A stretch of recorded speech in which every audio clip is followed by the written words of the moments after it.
Boy, that escalated quickly. I mean, that really got out of hand fast.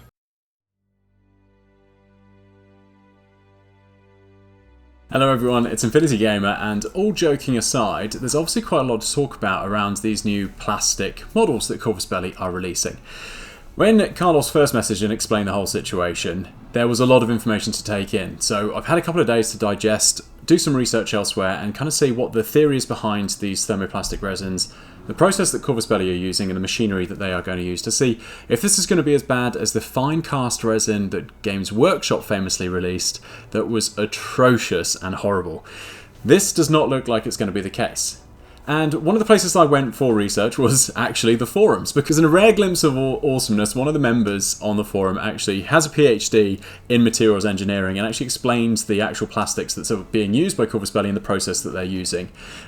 Great when an expert actually weighs in to give real insight as opposed to just a bunch of emotional responses to something that we basically don't know a lot about. Even now, I'm actually obviously filming this a little bit behind because it takes ages for anything to reach New Zealand. So while I'm filming this, already some people have received their models and are doing analysis, and people are obviously commenting on it. This is the good thing about being delayed, is that I get to see how the dice are falling before I start to form my own opinions. So what did we see from this materials engineering PhD? Well, his speciality was thermoplastic polymers. I'll actually link to the Corvus Belli forum, but it's actually in the thread of the announcement anyway, so if you know where that is, you'll know where to go for it. It's from a user called Maud Dib. Apologies for the mispronunciation. If you know anything about this channel, it's one of the things I'm good at, is mispronouncing anything. But basically, kind of summarizes and says polyamide comes in a number of different types. Each grade has slightly different properties, though they all have similar behavior in general. And this is actually the type that Corvus Belli are using. It's injection molded. Polyamide has viscosity similar to water. This is much better than something like PVC, which is actually what the Aristea minis use. They are a PVC mold. So it allows for the polyamide to fill fine details in the mold, which has been shown. And I've actually seen a shot of an S2 model and a Aristea model that's PVC, and you can definitely see the difference in quality. One of the things to note is polyamide is more hydrophilic, which means that it likes taking on water. Now that's a good thing, is that when it comes to priming and painting, it should actually enjoy taking on the water a bit more, and you won't see running off, or you won't have areas where the paint won't stick. That's obviously something I'm going to show you, is how these models take on primer. Typical plastic glues won't work on these new resin compounds. However, cyanoacrylate will work. So that's obviously, I'm going to do some priming, going to do some painting, just to show you how it actually works before you get your plastic versions of this. I'm actually going to try using metal file on it, see how it works and things like that. So that's the technical bit behind the thermoplastic resin. Spoken about from someone with far more experience than I have, or most of us. I'm not obviously going to speak for you. You might also have a PhD in materials engineering. I do not. So I'm going to trust what this person says about the science behind the actual material itself. In terms of whether it's going to be as good as metal miniatures, that's going to come when the model is here, and I'm showing you that. But one of the things I do want to talk to before we get into the model quality itself is actually a little bit of the reason behind Corvus Belli doing this. Now, it's not out of the blue. It's actually kind of just the way the world is going. So white metals are going up in cost. So white metals are kind of pewter, tin, a bunch of things like that. Tin itself, I've popped the chart up there, has been increasing in price dramatically. So, and unfortunately these price increases can only really go one way, and that's to us as the consumer.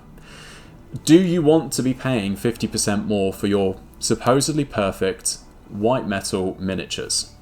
Because that's basically where we would be heading if we stuck to metal minis. Now, some people, and one of the comments that I saw on the forum was, well, why don't you just charge more for those people that do want metals? Well, it's not just the price increase that you would then be paying for. As volume shifts towards plastic, because most people, I can almost guarantee, will be happy with plastic, you actually have to pay a premium for a unique process and unique shipping and increased shipping costs, because there's no longer the economies of scale of shipping metals out to you. So you're paying double or triple. Do you like metal minis enough to be paying double or triple for your minis? Bear that in mind when we actually go through things like the quality in the next couple of phases, because I think that's the rational element that we need to bear in mind, beyond the emotional tie that people might have to metal versus plastic. So what obviously Corvus Belli are trying to do here is keep the prices the same. Now, again, more comments that I read were like, well, as you're using plastic, surely you can reduce the cost. No. This is a longevity game. This is keeping and maintaining the price point where they are, whilst also trying to maintain the quality as much as possible. So no, there won't be a discount on pricing just because the material has changed. What you will experience is the lack of increase, which is another thing that's difficult to tell a market of people, is that in the future you might experience some discomfort, but right now you won't, and if we do this you will continue to not be discomforted by our decisions. It's hard to tell people that we're avoiding a problem in the future. So that's one of the key elements of things. In terms of the move to plastic, it is obviously an emotional thing for a lot of people. I've seen almost equal comments from people saying that they wouldn't choose to play Infinity because it still uses metal minis, and I've seen equal amounts of comments of people that say they would choose to quit Corvus Belli and Infinity if they move away from metal minis. It's a very emotive thing. However, I think for Corvus Belli, if they can maintain the quality, and even if they can't, there's several benefits to moving to plastic and away from metal. One of the things I'd also like to remind people, even before we look at the quality of the Mini itself, is that metal is not perfect. I have had several models where it has been awkward to try and piece them together. The limited edition Shona Carano, for example, with her sword going into the Shazvasti model, was an absolute pain, and I still can't get it to fit properly. My Gamma, where its upper torso didn't fit correctly into the slot, and so there was a huge gap area. I've had to use green stuff quite extensively on my white metal minis, because when something doesn't fit, it really doesn't fit. And short of hacking and filing it forever to try and make it fit, it's awkward to try and get it to do so. At least with plastic minis, it's easy to fix problems because the material itself is a lot more pliable and it's easier to work with than metal is itself. So is plastic going to be better than metal? In some ways it will be, and in some ways it won't. Does that mean that metal was perfect? No, it never was. And if you think that metal is, then I think you've maybe got your rose-tinted glasses on. You may be much better at this hobby than I am, but there have been many instances where I've accidentally cut off a piece of a model thinking it was flashing, when actually it wasn't. Or I've left some flashing on because I couldn't tell that it wasn't part of the model. So aside from poor fit, bits potentially missing, flashing's getting in the way, I still find mold lines on metal models, and the fact that I have to take a metal file to almost every single model I have to try and smooth out some of the bits means that metal is not infallible. So when we look at the plastic minis, we shouldn't necessarily do it as a side-by-side comparison and selectively pick the bits we like about metal and then try and hold plastic up to exactly the same standards. We need to look at things overall. Is metal worth the price increase? Does it need more green stuff? Does it need more working together? Is it less posable, malleable? Can you kit bash metal as easily as you can plastic? There are going to be numerous benefits when we look at this plastic model. So I think maybe that's all of the talking done, out of the way. Let's actually get this plastic model out and assess whether it is of a standard that could be acceptable to most of us, given the situation that Corvus Belli find themselves in. Now, as a pre-warning, I've already done an eyeball comparison. This was an image that Carlos sent me before sending the model through, and here are the things that I would describe as discrepancies from one to the other. They include things like air pockets, maybe slight misalignments in straight edges, or some flaws that, again, with it being an image, I'm not 100% sure what they are, but to me it looks like a slightly lesser quality to the plastic than the metal. But again, with the caveat that actually a lot of this is going to be easier to potentially trim off, to potentially fill in with liquid green stuff or putty. So that was just my initial assessment when Carlos had sent me this image. Now let's actually look at the model itself.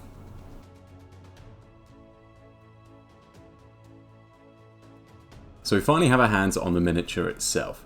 Injected thermoplastic from Corvus Belli. I'm very excited to see how this actually looks in the plastic itself.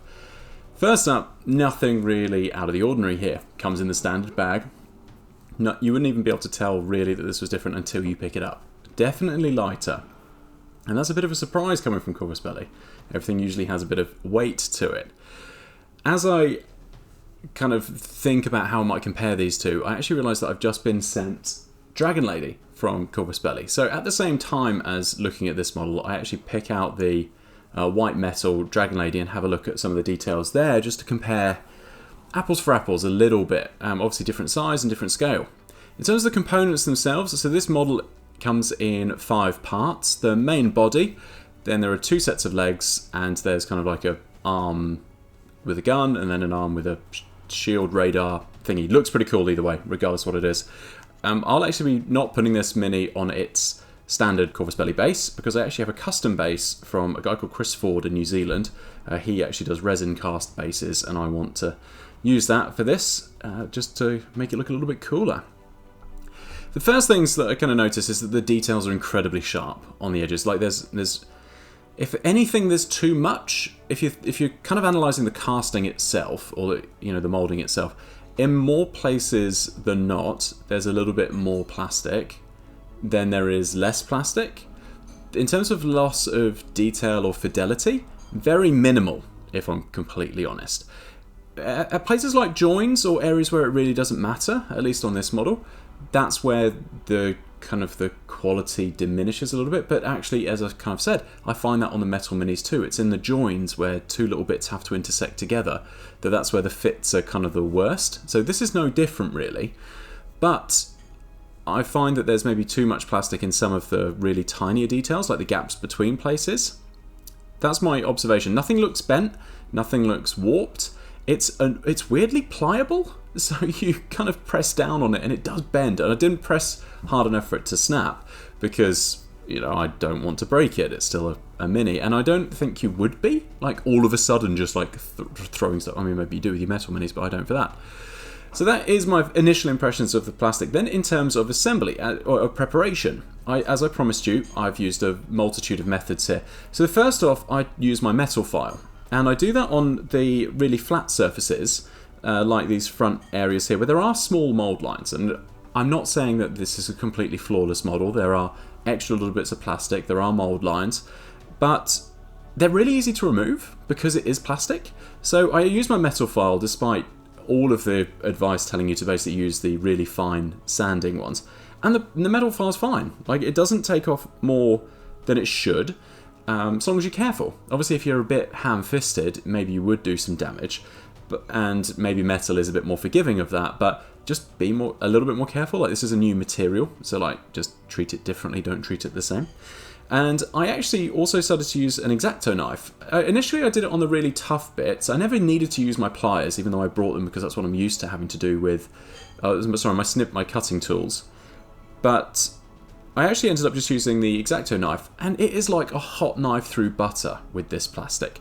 Honestly, it just seems like you might be getting anxiety watching me cut this because I'm cutting towards myself, and we all know that that's a terrible idea and only an idiot would do it. But it's so easy that you basically don't need any real force.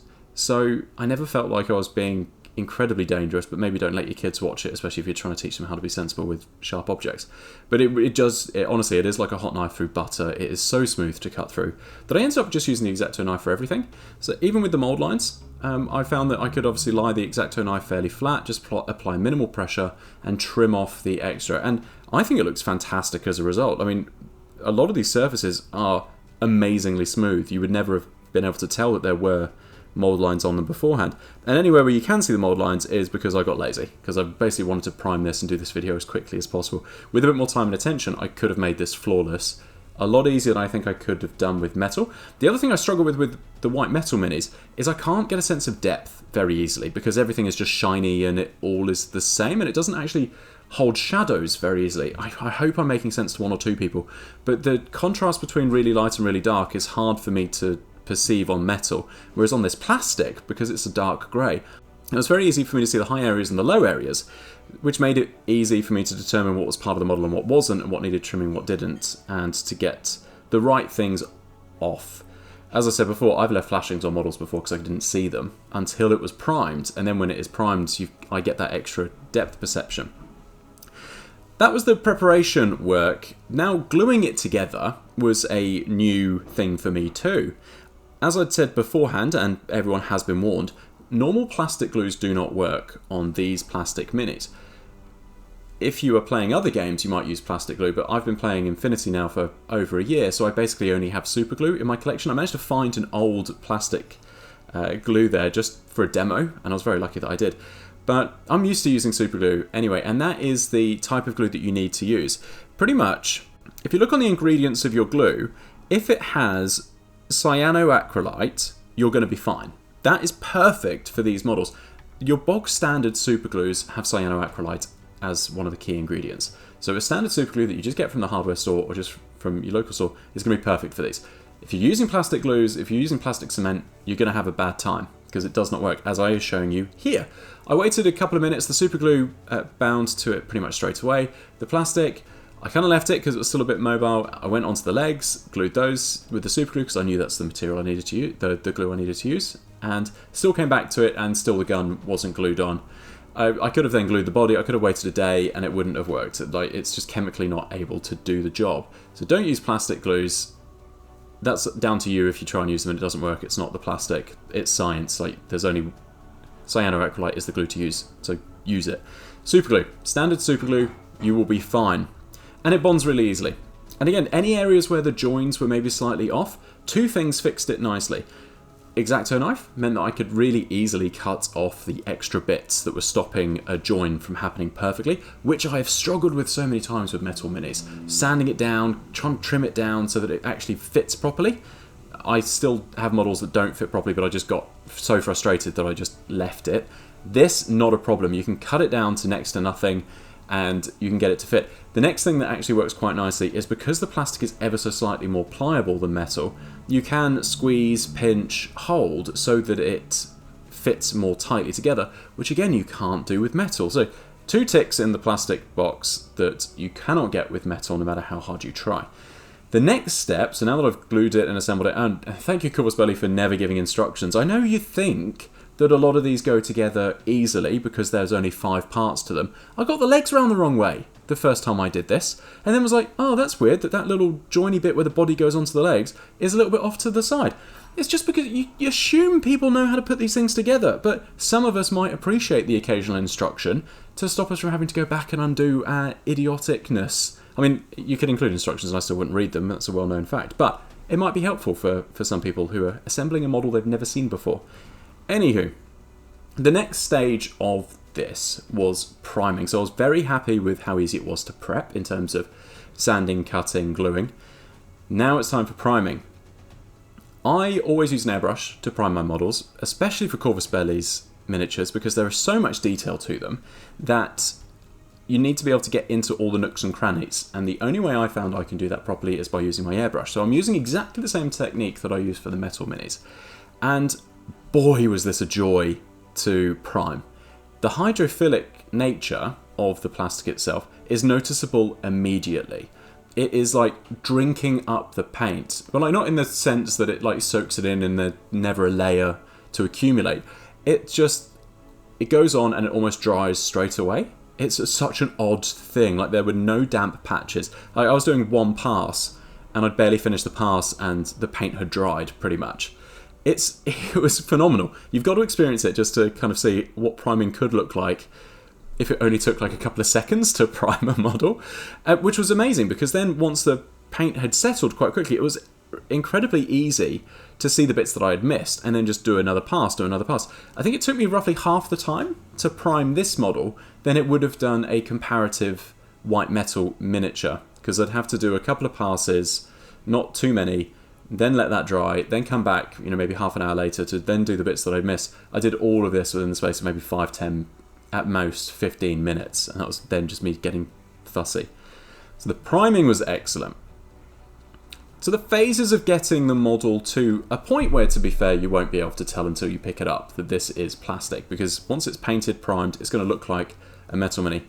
Were there any noticeable differences whilst I was doing the painting process? Yes. In most cases, any of the flaws that came from the cast were easy to remedy, because they could be cut off, sanded.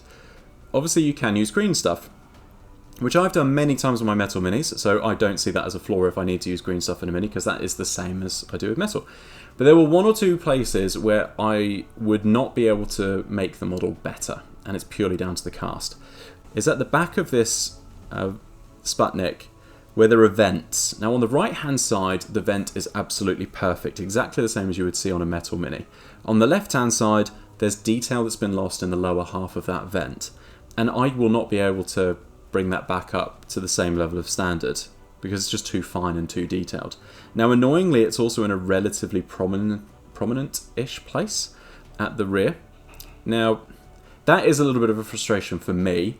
So that's the thing I'm trying to not dwell on too much, is this exactly the same as a metal mini in terms of the pure quality?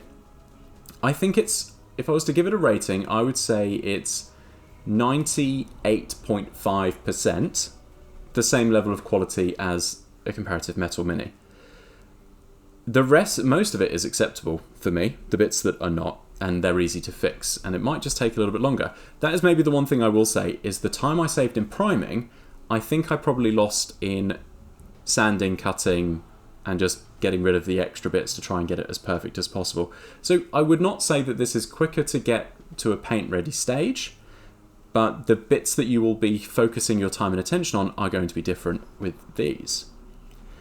In terms of the quality, am I happy? Like, would this be acceptable for me? This is a bajillion times better than GW's Finecast. Like, it's not apples for apples to compare this to GW's Finecast. The Finecast I hated, and in fact one of the models I got was so bad, there was no option but for it to be kit bashed into something completely different because it was not tabletop worthy. This is not acceptably rubbish. This is a good mini. I'm excited to see what the bases look like. I'm excited that Corvus Belli are even doing those. That's really got me excited.